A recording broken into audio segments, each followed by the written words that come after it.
네, 이번에는 동학농민운동에 관해서 한번 보려고 합니다. 일단은 우리가 여기에서는 음, 왜 동학인가, 왜 농민이었을까라고 하는 걸 좀 중점으로 보면 될 것 같아요.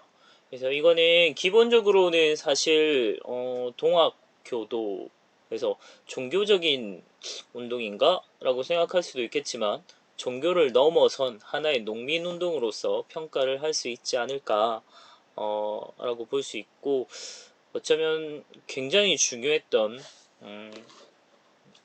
되게 굉장히 앞서 나간 시민혁명의 모습이라고도 볼 수 있을 것 같습니다. 저는 그렇게 평가를 하는데 한번 보고 스스로 한번 평가를 내려보면 될 것 같습니다. 자, 일단 배경을 보면 개항 이후에 당시 백성들의 삶은 너무나도 힘들었다는 거죠. 당시 농촌 경제가 완전히 파탄나 있었습니다. 개화 정책 추진하고, 그리고 각종 배상금 부담하고 이러면서 세금도 굉장히 늘어났고요. 국가 재정 완전히 바닥난 상태였어요. 여기에다가 청과 일본의 경제적인 수탈도 어마어마했고요. 거기에다가 내집 통상권까지 허용이 되면서 청 무역이 더 늘었다고 했잖아요. 그러면서 우리의 상인들은 굉장히 힘들었던 거죠. 그래서 당시 이제 또 이 상황에서 그 강화도 조약에서 부속 조약 맺으면서 일본 애들이 우리의 무제한으로 쌀을 대량으로 다 가져갔다고 했잖아요.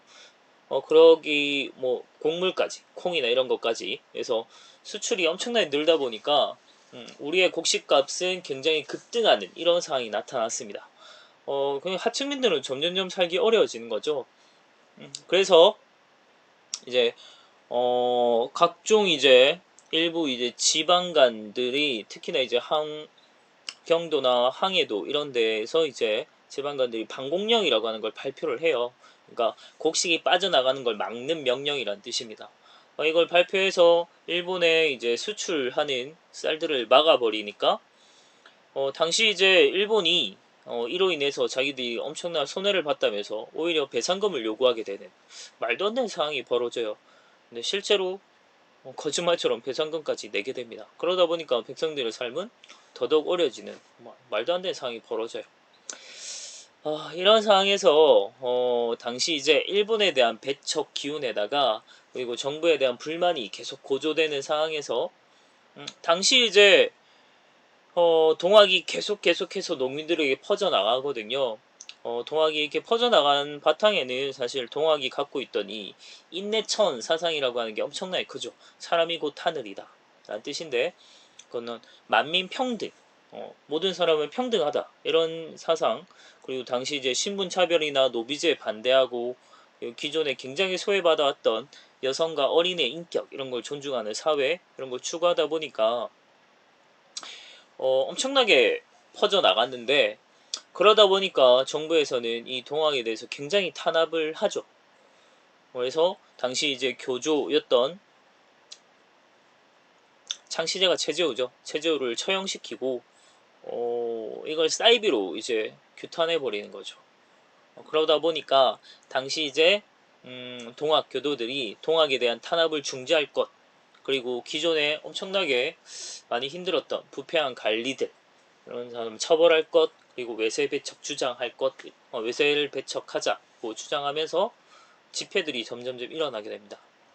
근데 처음에는 그냥 단순하게 동학에 대한 탄압을 중지할 것하고, 그리고 우리를 하나의 종교로서 인정해 달라, 우린 사이비가 아니다 라면서 이제 종교적인 운동으로 시작을 했는데, 여기에 굉장히 많은 농민들이 가담을 하고 있었기 때문에 결국은 농민들의 목소리가 나오게 됐고, 그런 바탕으로 이제 하나의 정치운동으로 바뀌어갔다라고 생각을 하면 됩니다. 그리고 백성들도 좀 자각을 많이 한 것 같아요.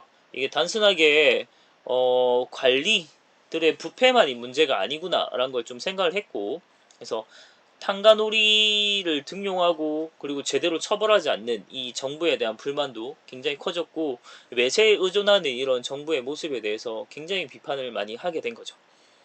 그래서 이건 근본적인 문제가 있구나라고 하면서 하나의 큰 세력으로 성장을 하게 됐다고 보면 됩니다. 이렇게 이제 모여있던 농민들이 하나의 이제 큰 봉기로 시작하게 된 것은 사실 이 고부, 전라도 지방의 고부 지방에서 먼저 시작을 했고요. 이때부터를 1차 봉기라고 봅니다. 나중에 보겠지만 동학농민운동은 크게 1차 봉기와 2차 봉기로 나눠지고요. 그래서 1차 봉기는 보통 반봉건 성격을 많이 띈다고 봐요. 그리고 2차 봉기는 반외세의 성격이 굉장히 짙다라고 봅니다. 그거는 왜 일어났는지 이 배경을 보면 잘 구분을 할 수 있습니다. 당시 이제 고부군수였던 조병갑이라는 놈이 행포가 어마어마했대요. 특히나 이제 그 만석보라고 하는 저수지를 농민들 동원에다가 강제 동원해서 만들게 해놓고 굳이 필요도 없는데 만들게 해놓고는 이 저수지에 사용하는 물세를 납부하도록 합니다. 그런 식으로 이제 굉장히 이제 탐욕스럽고 각종 이제 폭정이 어마어마했거든요. 그래서 농민들이 못 살겠다고 결국은 전봉준의 지휘로 해서 일어나게 됐고요. 가나를 점거하게 되고 하게 됐는데 당시 이제 정부에서 요걸 이제 진상조사를 나왔는데 농민들이 잘못했다라고 하면서 조병갑을 처벌하지 않았습니다. 이에 대해서 더 이제 농민들이 완전히 빡친 거죠. 그래서 다시 한번 봉기를 일으키게 됩니다. 그래서 이때는 전라도 각지에서 전부 다 모여서 직결을 해요. 그래서 백산에서 봉기를 합니다. 이걸 백산봉기라고 하고요. 이거는 뭐 우리 책에는 정확히 안 나와서 정확히 몰라야 되지만 그래서 이때부터 다시 재직결했다라고 보면 되고요. 책에 나오죠. 책에 나오죠. 백성봉기 기억해 두시고요. 그래서 이때 이제 제폭구민 폭정을 제거하고 백성을 구한다. 보국안민 나라를 도와서 나라를 보호하고 백성을 편안하게 한다. 뭐 이런 구호들이 등장하기 시작한 겁니다. 뭔가 이제 정치성을 띠기 시작했다라고 보면 되죠. 자, 그래서 수탈에 대한 저항의 성격이 처음에 강했더라면 백산봉기에서는 농민군을 조직하게 되고요. 그래서 반봉건 정치개혁적인 성향이 굉장히 짙게 됩니다. 그 이후에 이제 황토현 정투에서 승리하게 되면서 엄청나게 쭉쭉쭉쭉 뻗어 올라가게 돼요. 그러면서 어, 전라도 지방에서 이 전주이시 왕조의 아주 중요한 본관이 되는 지역이죠. 이 전주성을 점령을 하게 되면서 정부가 깜짝 놀라게 돼요. 와, 이 세력이 만만치 않구나라는 걸 느끼게 됐는데 또 한 번 이제 말도 안 되는 실수를 하게 되죠. 정부가 이제 청에 지원군을 요청을 하게 됐는데 이 텐진 조약에 의거해서 청일 양국군이 같이 파병을 해버립니다. 그러니까 청군도 막 들어오고 일본군도 막 들어오고 이런 상황이 생겨나니까 정부가 또 한 번 놀라죠. 아씨 이거 어떻게 수습하기 어렵다 해서 결국은 그냥 울며 겨자 먹기로 백성 농민군하고 재빨리 그냥 화친 조약을 맺어버려요. 그걸 이제 전주 화약이라고 하고 이때 농민군의 요구를 다 받아들입니다. 그래서 청일 양국군에 철수하는 거랑 철수 요구하는 거랑 그리고 패정개혁안 당시 이제 농민군이 내세운 개혁안이거든요. 이 요구를 수용을 하게 됩니다. 그러면서 전라도 각지의 직강소라고 하는 농민들의 자치개혁기구를 설치하게 되고요. 실제로 농민들이 여기서 자치적인 개혁을 추진하게 됩니다. 굉장히 혁신적이었죠.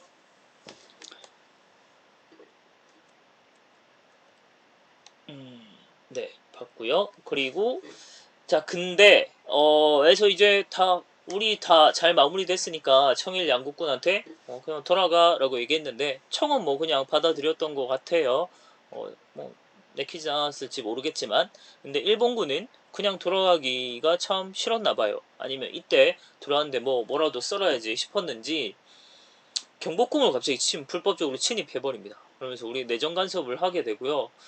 그걸 이제 보고 가만히 있을 청이 아니죠. 이러다가 일본한테 뺏기게 생겼구나 라고 해서 둘이 그냥 갑자기 전쟁을 붙어버립니다. 우리 나라 안에서. 그래서 둘이 갑자기 우리나라에서 전쟁을 하게 되니까 이 피해는 고스란히 다 우리 일반 백성들이 다 받게 되는 거죠. 그래서 아주 말도 안 되는 상황이 벌어졌고요. 그래서 이때 이제 일본군, 우리 경복궁을 침입하고 이 전쟁을 촉발시켰던 일본을 몰아내야겠다라고 다시 한번 백성들이 봉기하게 됩니다. 이걸 이제 2차 봉기라고 합니다. 앞서 이제 그 전주화약을 맺고 농민군을 일단 해산을 했거든요. 근데 일본군이 저 미쳐 날뛰는 걸 보고 다시 한번 쟤들을 몰아내야겠다라고 봉기를 했는데 이게 참 너무나도 말이 안 되는 게 일본군을 몰아내자고 일으켰던 이 농민군을 공주 우금치에서 농민군이 결정적으로 패배를 하게 되는데 이때 일본군과 우리나라 정부군이 같이 연합을 해서 이 농민군을 같이 물리칩니다. 이상한 얘기죠. 일본군을 몰아내려고 농민군이 일어났는데 그걸 관군이 같이 일본군이랑 힘을 합쳐서 없앴다는 겁니다. 그래서 이때 패배하게 되면서 주도했던 전봉준이라든지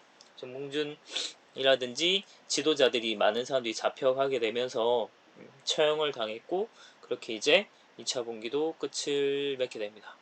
하지만 그 이후에도 계속해서 동학농민의 정신은 계속 이어졌다고 보면 됩니다.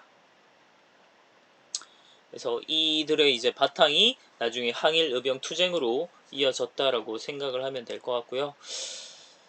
그래서 정리를 하자면 1차 봉기는 반봉건, 정부의 부패나 이런 거에 대해서 일어난 거라면 2차 봉기는 반외세의 성격이 아주 강한 그런 봉기였다고 보면 됩니다. 결말은 참 안 좋죠. 결말은 참 짜증납니다. 하다 보면. 근데 우리 여기서 꼭 빼놓지 않고 기억해야 될 게 패정개혁안이라고 하는 내용인데요. 이 부분은 우리 책에 보면 되는데 그걸 한번 제가 볼게요. 첫 번째로 나와 있는 게 노비문서 태워버릴 것 이런 얘기 나옵니다. 그리고 청춘 과부의 재가를 허용할 것. 자, 이 부분이 이제 결국 나중에 정부가 추진한 가부 개혁에 반영이 됩니다. 그래서 기억을 해 두시면 되겠고 또 간신의 관직 매매를 징계할 것. 여전히 이런 게 풍토가 남아 있어서 이걸 좀 없애게 해달라 했고요. 다음에 각국 상인들은 각 항구에서 거래하되 도성 내 시장 설치 및 정해진 곳 이에 행상을 금지할 것. 그러니까 내지 통상권으로 나타나는 문제점이 너무나도 많았던 것이죠. 그래서 딱 개항장 안에서만 무역할 수 있게 하라 이런 얘기가 이제 동학농민의 요구였습니다. 그리고 그 전봉준의 재판 기록을 책에 나오죠. 그 내용을 보면 참 안타까운 모습이 많이 나옵니다. 일본에 아주 당당하게 이제 신문 하는데 당당하게 얘기하죠. 일본 애들 책임을 묻고 싶었다. 왕궁에 침범한 책임을 묻고 싶었다. 이런 얘기를 하고 있는데 그걸 이제 관군이 오히려 일본군과 연합해서 얘들을 때려잡았으니 참 안타까운 얘기죠. 그래서 일단은 우리 동학농민운동은 여기까지 보겠습니다.